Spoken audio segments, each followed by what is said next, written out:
Hello, all my at-home campers, and welcome to day one of Adventures in Reading. So today, the featured book is Roald Dahl's Charlie and the Chocolate Factory. Now, I'm sure all of you, or many of you, have either seen the movie Charlie and the Chocolate Factory or Willy Wonka and the Chocolate Factory, the older one. I know my favorite is the older one. But there is actually a book that both of those movies are based on, and it's a great kids book. So, before we start all of our activities for today, let's get familiar with the material. So I'm going to go ahead and read the very first chapter of this book. It's kind of a short one. And then you can do your activities. And if you end up loving the book, which I'm sure you will, go ahead and check out the Bartholomew County Public Library, and you can check it out there. Or if you love it a lot, you can even buy it from like Viewpoint Books or something. So let's get started. So Roald Dahl, Charlie and the Chocolate Factory. And this is a chapter book, so there are different chapters in it. So this is kind of a longer one. There are 5 children in this book. Augustus Gloop, a greedy boy, Veruca Salt, a girl who is spoiled by her parents, Violet Beauregard, a girl who chews gum all day long, and Mike TV, a boy who does nothing but watch television, and Charlie Bucket, the hero. Chapter 1. Here comes Charlie. There's a picture. These 2 very old people are the father and mother of Mr. Bucket. Their names are Grandpa Joe and Grandma Josephine. And these 2 very old people are the father and mother of Mrs. Bucket. Their names are Grandpa George and Grandma Georgina. There they are. This is Mr. Bucket. This is Mrs. Bucket.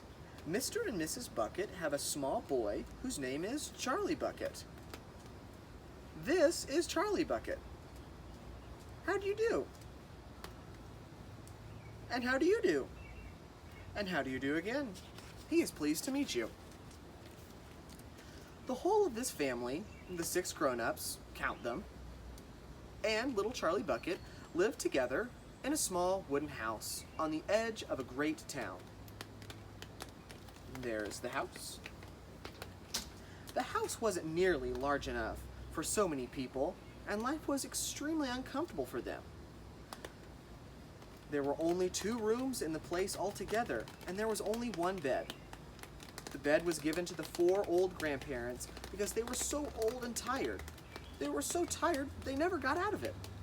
Grandpa Joe and Grandma Josephine on this side, Grandpa George and Grandma Georgina on this side. Mr. and Mrs. Bucket and little Charlie Bucket slept in the other room upon mattresses on the floor. In the summertime, this wasn't too bad, but in the winter, freezing cold drafts blew across the floor all night long, and it was awful. There wasn't any question of them being able to buy a better house or even 1 more bed to sleep in. They were far too poor for that. Mr. Bucket was the only person in the family with a job. He worked in a toothpaste factory where he sat all day long at a bench and screwed the little caps onto the tops of tubes of toothpaste after the tubes had been filled. But a toothpaste cap screwer is never paid very much money, and poor Mr. Bucket, however hard he worked and however fast he screwed on the caps, was never able to make enough to buy 1/2 of the things that so large of a family needed. There wasn't even enough money to buy proper food for them all.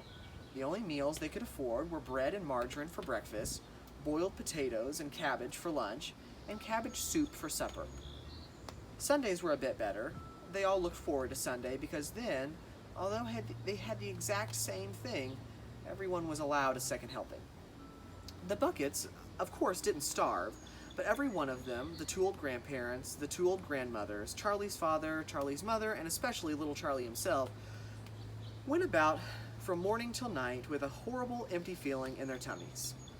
Charlie felt it worst of all, and although his father and mother often went without their own share of lunch or supper so that he could have it, it still wasn't nearly enough for a growing boy.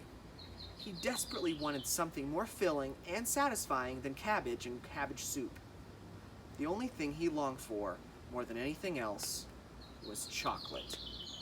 Walking to school in the mornings, Charlie could see great slabs of chocolate piled up high in the shop windows, and he would stop and stare and press his nose against the glass, his mouth watering like mad. Many times a day, he would see other children taking creamy candy bars out of their pockets and munching them greedily, and that, of course, was pure torture. Only once a year on his birthday did Charlie Bucket ever get to taste a bit of chocolate. The whole family saved up their money for that special occasion, and when the great day arrived, Charlie was always presented with one small chocolate bar to eat all by himself. And each time he received it, on those fabulous birthday mornings, he would place it carefully in a small wooden box that he owned and treasure it as though it were a bar of solid gold. And for the next few days, he would allow himself only to look at it, but never to touch it. Then, at last, when he could stand it no longer, he would peel back a tiny bit of the paper, wrapping it one corner just to expose a tiny bit of chocolate, and then he would take a tiny nibble, just enough to allow the lovely sweet taste to spread out slowly over his tongue. The next day he would take another tiny nibble, and so on, and in this way Charlie would make his 10-cent bar of birthday chocolate last him more than a month. But I haven't yet told you about the one awful thing that tortured little Charlie, the lover of chocolate, more than anything else. This thing for him was far, far worse than seeing slabs of chocolate in the shop windows or watching other children munching creamy candy bars right in front of him. It was the most terrible, torturing thing you could imagine. And it was this. In the town itself, actually within sight of his house in which Charlie lived, there was an enormous chocolate factory. Just imagine that. And it wasn't simply an ordinary enormous chocolate factory either. It was the largest and most famous in the whole world. It was Wonka's factory, owned by a man called Mr. Willy Wonka, the greatest inventor and maker of chocolates that there ever has been. And what a tremendous, marvelous place it was. It had huge iron gates leading into it and a high wall surrounding it, and smoke belching from its chimneys and strange whizzing sounds coming from deep inside it. And outside the walls, for half a mile around in every direction, the air was scented with a heavy, rich smell of melting chocolate. Twice a day, on his way to and from school, little Charlie Bucket had to walk past the gates of the chocolate, and every time he went by, he would begin to walk very, very slowly, and he would hold his nose high in the air and take long, deep sniffs of the gorgeous chocolatey smell all around them. And oh, how he loved that smell, and oh, how he wished he could go inside the factory and see what it was like. And that is chapter 1 of Charlie and the Chocolate Factory. So, go ahead and crack open your Monday bag in your Camp in a Box and get started on those activities. And remember, if you loved this adventure in reading, you can check it out at the Bartholomew County Public Library or even buy it for yourself at Viewpoint Books. Thanks so much, and I'll see you for tomorrow's book.